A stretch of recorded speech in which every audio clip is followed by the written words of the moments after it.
Imagine earning $100,000 a year. Most people would think that means financial freedom. A nice apartment, a reliable car, vacations when you want, and no stress about money. But here's the surprising truth. Millions of people making six-figure incomes still feel broke. In fact, many high earners are living paycheck to paycheck. So the question is, where does all the money go?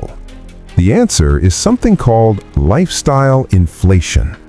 Lifestyle inflation happens when your spending grows every time your income grows. At first, it seems harmless.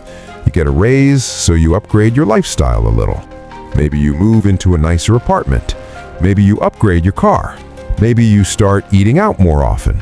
And slowly, without noticing, your new lifestyle becomes expensive to maintain. Your rent gets bigger. Your car payment gets bigger. Your monthly subscriptions multiply. And suddenly, that big salary doesn't feel big anymore.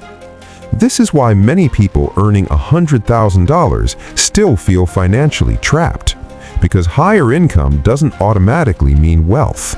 Wealth is not about how much you earn, it's about how much you keep. Many wealthy people actually live below their means. They avoid unnecessary upgrades. They invest their extra income instead of spending it. And over time, those investments grow into real financial freedom. The truth is simple. If your lifestyle grows as fast as your income, you will never feel rich. But if your income grows faster than your lifestyle, that gap becomes wealth. So the next time your income increases, don't rush to upgrade your life. Upgrade your future instead.